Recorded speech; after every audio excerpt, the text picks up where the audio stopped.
What's going on, guys? It's just gonna be me today. Evan is probably out saving a bear, but this is just gonna be, for the time being, a little mini episode. Just touch on a few things. First off, we got Will Smith. What the fuck is wrong with you, Will Smith?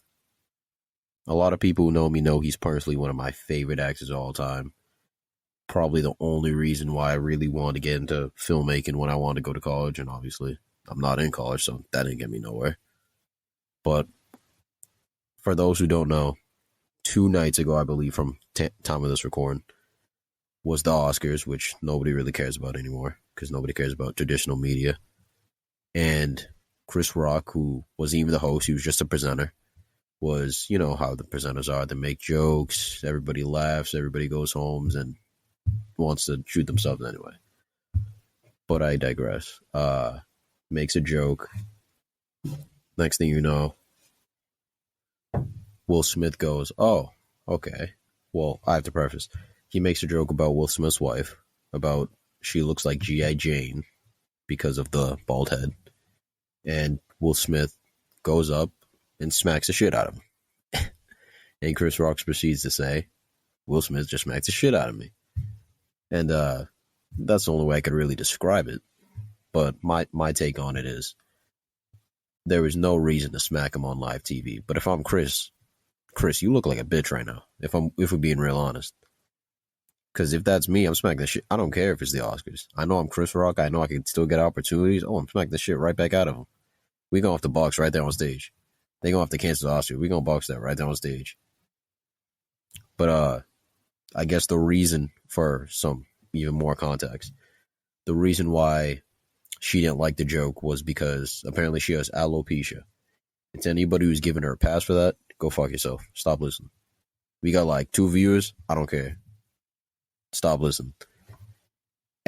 Everybody gets alopecia at one point. Or even if you, not everybody, let's say 80% of people. It's just, the formal definition of alopecia is just balding. Shit, half the world's got bald. Plenty of dudes have bald spots. Plenty of girls have bald spots. Shit, I'm gonna go bald.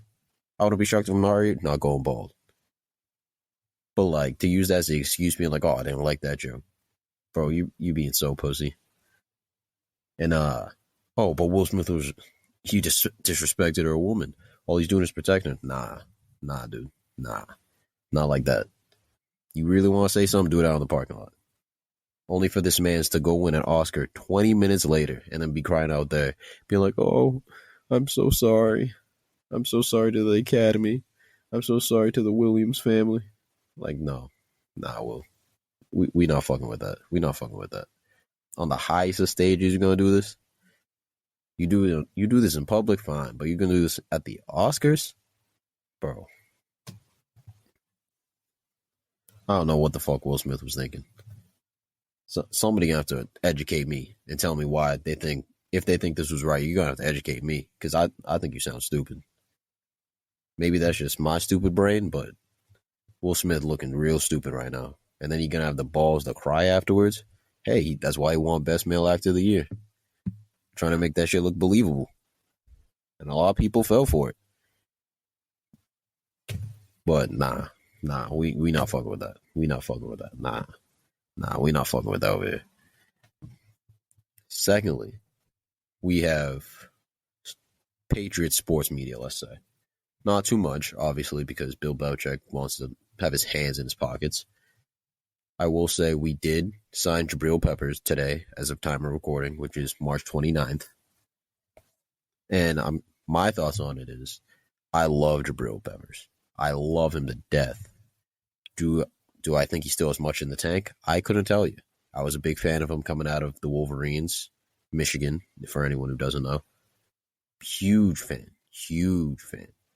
I thought he was going to be the next Earl Thomas, the next just great hybrid safety, because he played literally every single position you could think of. He played safety, strong safety, free safety, outside the box linebacker, inside linebacker, defensive line for some reason. Only thing he didn't play was quarterback and offensive line, but he played everything else. And I thought, oh, he comes to the Pats, he's going to be a game changer. because he can do a multitude of things, which is what Bill Belichick wants. And I'm guessing that's the only reason why we probably signed him. So do I think he'll do good here? I'm hoping so. Realistically, I think it's another bullshit signing that he'll play maybe a year or two, get a few splash plays, be out. Nobody will ever remember. Unfortunately.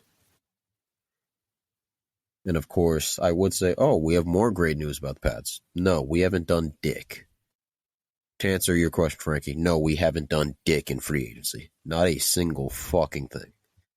Which I find so fucking frustrating. Very frustrating to be a Pats fan right now.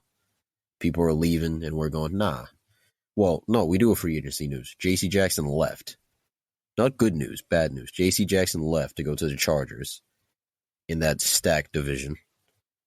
Which we won't even talk about that till Evan gets here. But that whole division just nuked the entire NFL with news the past 2 weeks. And they're going to be around the NFL for a few years now, at least.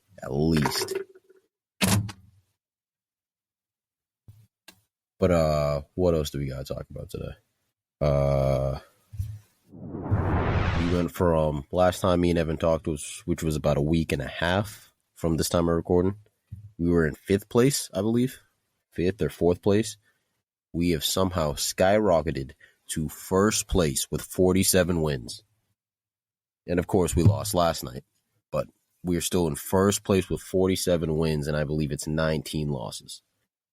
47 wins, and compared to a team that was like 18 and 21, which we are the 10th seed. Everybody thought we were going to be out of the playoffs. I got to say, as a Celtics fan, I'm very excited. Well, now, of course, we are back in 4th place with 47 and 29. Still not bad. We could be a lot worse.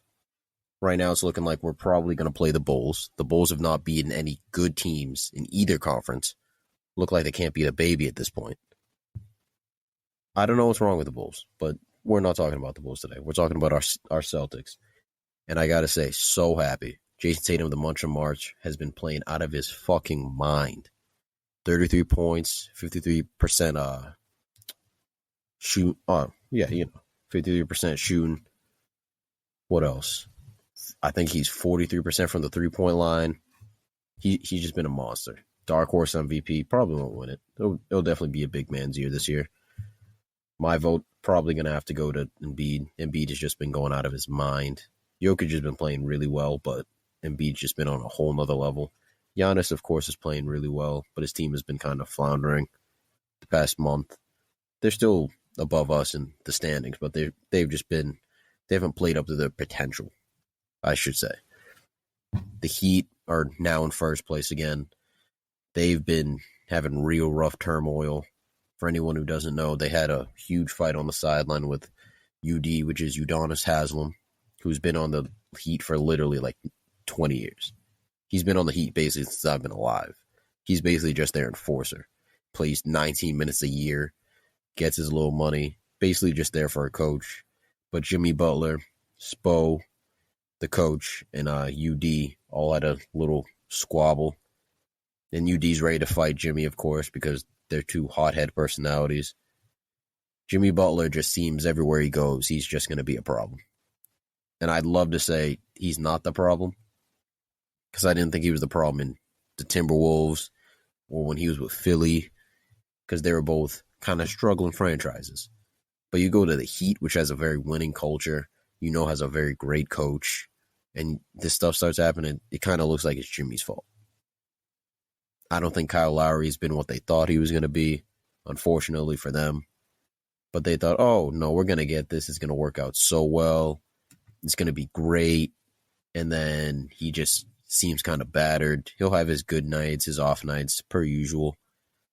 But he doesn't look like the Kyle Lowry that they thought he was going to be, I should say. And it's sad for the Heat, for Heat fans. Because they probably thought, oh, this is our year. We were so close in the bubble. If we had a little bit more help. Tyler Hero's playing like he was in the bubble finally. Averaging 20 off the bench, which is incredible for him. But that team it seems like they really lack depth. They have great starters with Bam, Jimmy, Dragic. No, Dragic isn't there. I actually don't know the rest of their starters, but they have a pretty solid team.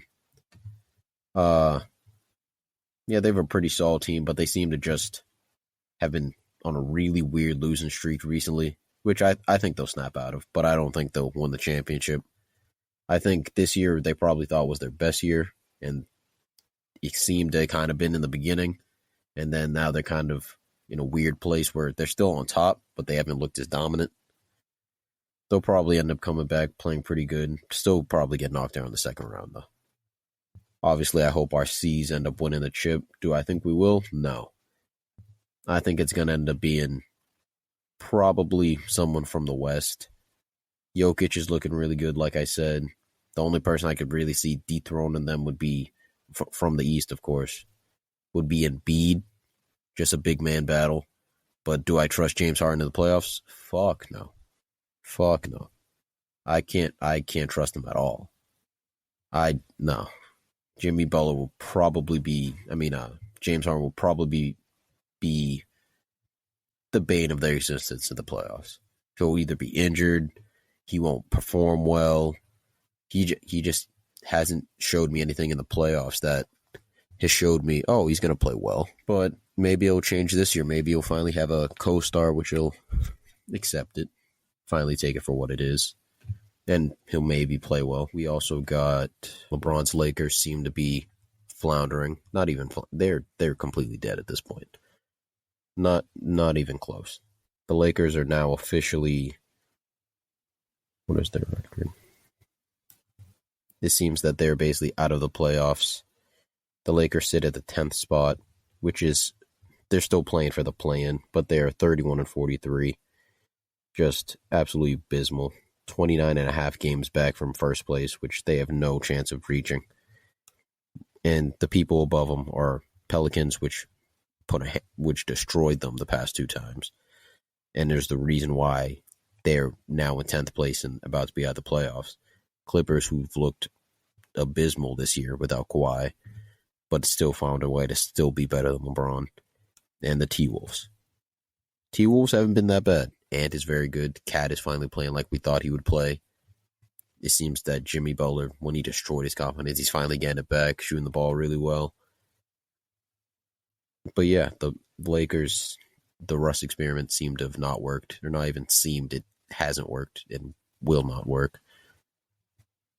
I don't think they ever recover from this. I don't think Russ ever comes back, redeems himself, and I don't think that happens. I don't know what they were thinking or what LeBron was thinking. Thinking, oh yeah, this is going to work.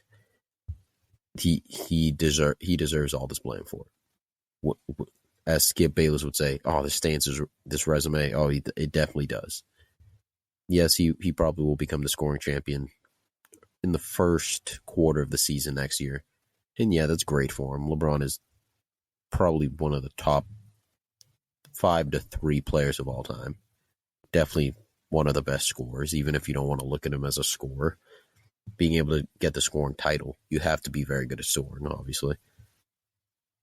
But this affects his legacy by he wanted Russell Westbrook. He thought, oh, this is going to help me, and it has not. And he deserves every fault that's happened. I don't know why he decided to do that, but he wanted it, and seemed to have worked for him, I guess, because he gets to score more, because he knows, oh, it doesn't matter what I do, everything's going to work out for me. But yeah, I don't know. We're going to touch on a little bit of music news. Not that much has really happened in the music world, I could say. That's been pretty significant. We've had a few albums drop. Not too many. We had King Von's album, which was meant what it means to be king. I think it sold 40 to 55K first week, which is not bad, especially for a posthumous album. Song, I could say, pretty solid album. A lot of features, which, I mean, makes sense on a posthumous album. Unfortunately, the features kind of feel bogged down because you feel like, this is okay, but it feels like the features kind of take over some of the songs. But still, pretty good album. I'd give it nice 6.5, 7 out of 10. But overall, solid album. I think the intro is really good. The intro is called "Where I'm From." It's really good, really nice hook to it, and then goes to "War," which was the single they put out, which I think is probably one of the best songs on the album. Then somewhere in there you have "Don't Play That," which is another great song, great single they put out featuring 21 Savage. And then it finishes with the family dedication outro, which isn't even a song. It's kind of just everybody he was around, basically just saying nice words, just trying to remember him, I guess. Which I think was a nice sentiment to his legacy. Will I think they'll ever be able to get more for a posthumous album? Definitely not. He didn't seem like a artist that recorded very often. Not very often, but it didn't seem like a Juice World where he's always in the studio, has hundreds and thousands of songs that he's already recorded. So I don't think they'll have any problems with that. But I guess they got one. They got nice 55K first week out of it. I think another 20K second week, which for a posthumous album could be a lot worse. Even for a regular album could be a lot worse, but they got what they wanted out of it. I guess both sides are winning. King Kong's family still gets to eat. The label still gets to rep off their name. They did decent for it. Another album coming out of Chicago from the Lil Durk, 7220, as he would say his grandma address, which I think was another pretty solid album. I think definitely better than the posthumous album, but helps when you're alive, being able to take whatever creative decision you want to make, which way you want the album to go, what songs you want on it. Another one where the intro is probably one of the better songs on the album. It's called "Started From," and it starts off with I want to say a verse, but more of probably a past interview from his cousin Newski, who passed, basically describing what the address means to him and stuff like that, saying it's his grandma's address and stuff like that. And then he released another song probably a month and a half ago from this recording, "Aha," where he trolled all the haters, or his response to all the trolls and the haters, saying "Young Boy Better," L plus ratio. And I think it's probably one of his most hype songs, probably to date. I think it's up there with No Auto Dirk, This Ain't What You Want, a lot of those songs. Just really tearing into the gang persona. And of course, he had to start off that song with "All This Stuff Isn't Real If the Feds Are Watching," which we all know it is. This song also has "Pissed Me Off," the song he basically released, basically saying "Don't talk shit to me about Vaughn." He has a song called "Love Dior Banks," which is basically I don't know what I would say, an anthem or an ode to his older brother D-Thang, who passed in a shooting earlier last year. And the first part of the song is D-Thang's daughter singing, basically just singing something saying "I love Dad." And it's very sentimental. If you listen to it, it's very sentimental to think about how his niece is on his album singing about how she loves his dad, which is obviously his brother. And it's very sad when you really think about it. But to finish off the album, it's "Broadway Girls" with Morgan Wallen, which a lot of people loved the song, and it was going crazy. So another album that dropped recently, Latto 777, formerly known as Mulatto. But I think she really kind of separated herself from a lot of female artists in the industry with this one. With the 777 Part 1 and Part 2 being the first two songs of the album. Just very solid. She's probably one of the best female rappers that could go bar for bar. I think she's definitely better than Meg Thee Stallion, of course. Definitely better than Meg. Better than a lot of them. Because I would say out of all the female MCs, she's probably the only one that I could say, oh, I could go bar for bar with a lot of the male artists and still beat them out. But yeah, I think Mulatto's probably better than the City Girls. Who else is out there?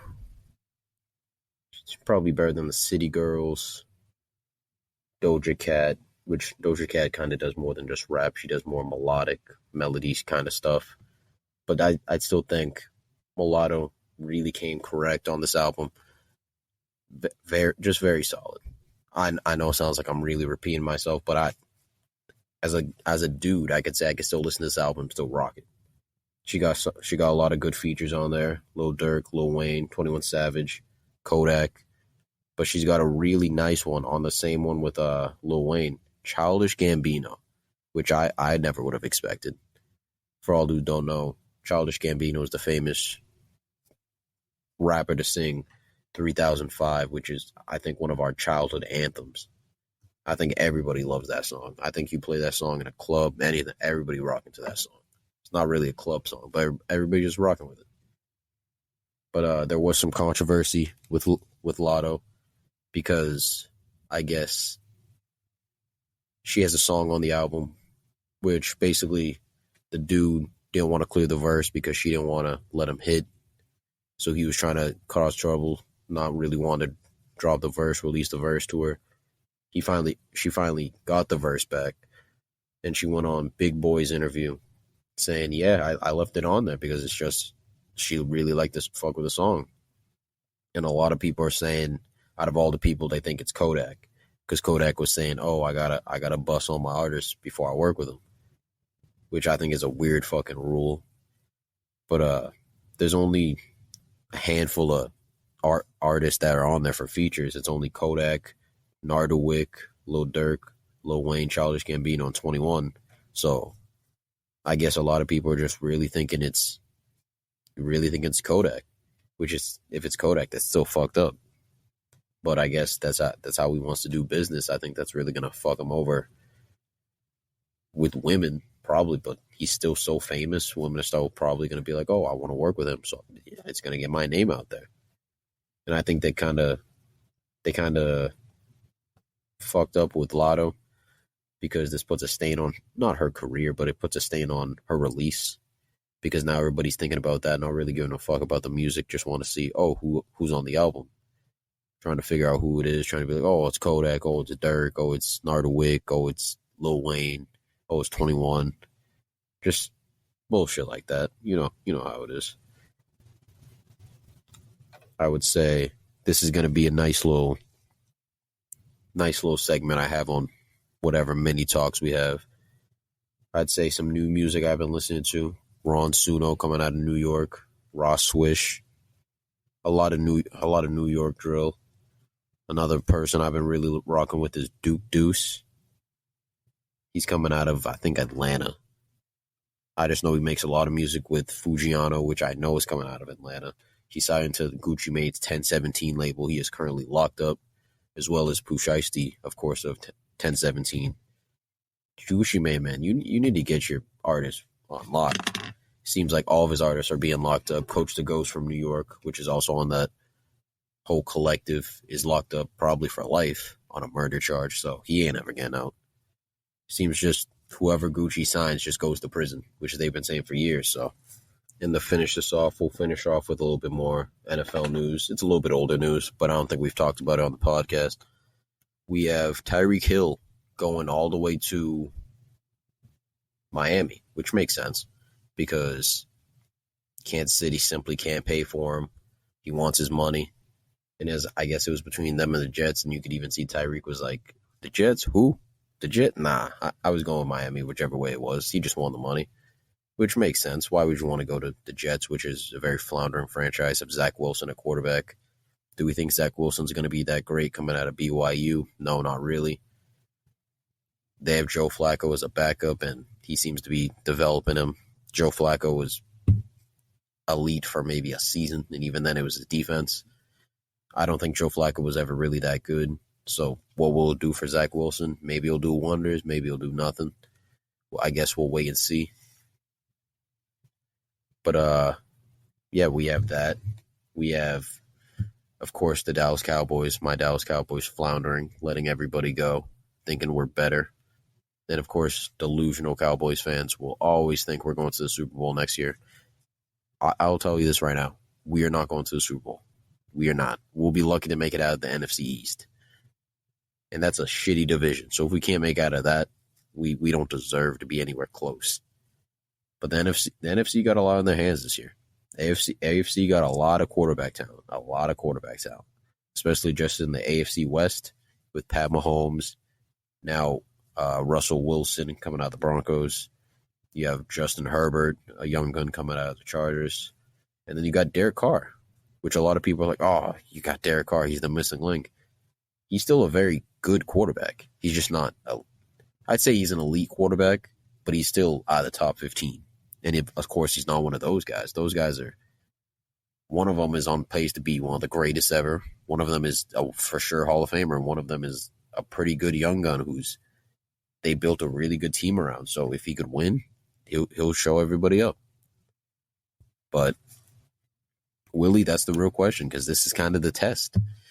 The same test I kind of given Tua with Florida, with giving him Tyreek. They gave him Teron Armstead. They signed him for a nice little deal. And yeah, he's been battered over the past couple of years, but he's still very solid. They've kind of just plunged there like, oh, so if he doesn't do it, we know Tua's the problem. And I don't think Tua is what he was when he was coming out of Alabama. I think his confidence is shook. I think he has a noodle arm. I just don't think he's going to be that guy for them. I think they kind of overindulged and thought, oh, he's going to be good after his hip surgery, and he just hasn't been. But it sucks. And to finish it off, we got March Madness. And how Evan told me, oh, Duke isn't going to, well, I also told myself, Duke isn't going to make it that far. Coach K probably won't win. Right now in the finals for March Madness, right now for the Final Four, we have number 1 Kansas versus Nova. And we have number 2 Duke, my Duke Devils, versus old Coach K's North Carolina. That one's going to be the game of the century. If you're not tuning in to watch that one, I don't know what you're doing. But that game's going to be Saturday at 8:50 Eastern Time, of course. That'll be April something. I don't know dates. I'm just a stupid idiot who thinks he could do a podcast. I don't know dates. I got Coach K losing. And I'm only saying that because I want Coach K to win, and I'm very superstitious. And whenever I say somebody's going to win, they usually lose. But of course, I want Coach K to win. I've wanted my Duke Devils to win a national championship for years, and I've always think we've choked it. And it'd be nice not to choke, because we're not porn stars. We don't want to choke. I guess they don't either, but you get what I'm saying. As for Kansas and Villanova, I got Nova win. Kansas is always a very good team, but I think Nova is obviously the number 2. But they're just very slept on. Nova's got they're that team that's like, oh, you see all the other ones big names, and they're like, they're still a pretty big name, but you see them and you're just like, they're probably the odd man out. They're probably going to be the odd man out. They're probably going to lose. But I got them as a sleeper pick for if they make it out of Kansas. I got them as a sleeper pick to probably win. But yeah. Let me know if you guys want more of these mini episodes. Let me know if you guys want sports docs. We go into a lot of stuff. We going into not just sports. We going into plenty of stuff. Well, you guys want more of this stuff. We're going to be dropping a lot of stuff. A lot of stuff with just Evan. A lot of stuff with just me. A lot of stuff with me and Evan. Let us know any suggestions you got. Any sports topics. Any related topics. I know next week when I got Evan on, we're going to be talking about the whole female transgender swimmer thing, which is kind of late now, but I really want to get a real big broad topic on it instead of just doing a nice little short dive. But yeah, let me know.